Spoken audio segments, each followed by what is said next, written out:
呢個係我工作嘅信念嚟嘅。好多地方好多嘅人，我咁好彩啦。咁所以即係我每一日努力工作嘅時候，就我知道其實呢個世界上有好多我哋唔知道嘅地方、唔知道嘅人經歷緊一啲咁樣嘅嘢嘅時候，呢個就係我要努力工作嘅動力咯。10年前其實我就即係想改一改變我嘅工作啦，咁就先知道我原來慈善機構原來都係需要有full time 嘅員工去支持佢哋嘅日常嘅事務嘅喎，咁我就想即係試一試。好大感觸嘅時候咧，就係我跟住機構喺2018年嘅時候去咗雲南，去一個好偏遠嘅山區啦，去探訪一個小朋友嘅失明個案。小朋友叫做小龍啦，其實佢都係即係天生有白內障嘅。咁其實我都嚟之前我都唔知道白內障明明係長者先會有嘅老人病嚟㗎嘛，咁點解小朋友都會有白內障咧？咁去到小朋友住嗰度咧，好似我哋平時睇電視廣告啊，又或者平時我哋睇工作嘅相片一樣，就係乜嘢都冇。爸爸媽媽其實就唔喺佢身邊，都係靠留守喺嗰啲村落嘅爺爺嫲嫲去照顧呢啲咁樣嘅小朋友。爺爺嫲嫲固然都要落田啦，小朋友喺嗰度咧，因為失明嘅時候，只能夠爺爺嫲嫲係韞咗佢喺屋企。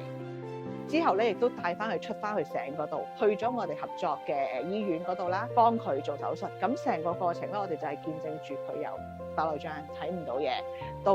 由我哋培訓嘅醫生去我哋合作嘅醫院幫佢去做一個手術，就見證住佢睇得翻嘢，可以玩玩具，笑得好開心。見到我哋亦都即係會冇咁怕醜咯。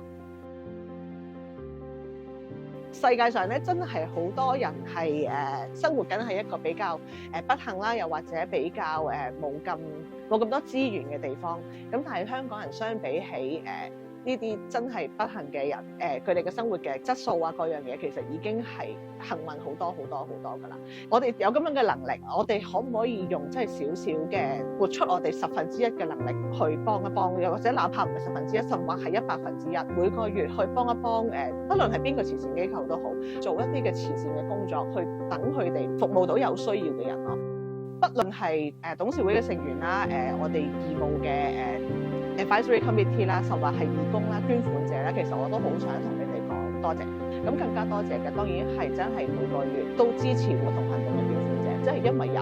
你哋嘅捐款，我哋先可以去長遠咁樣規劃我哋喺每一個地方去幫翻佢哋有需要嘅人咯。救盲10年，有你同路。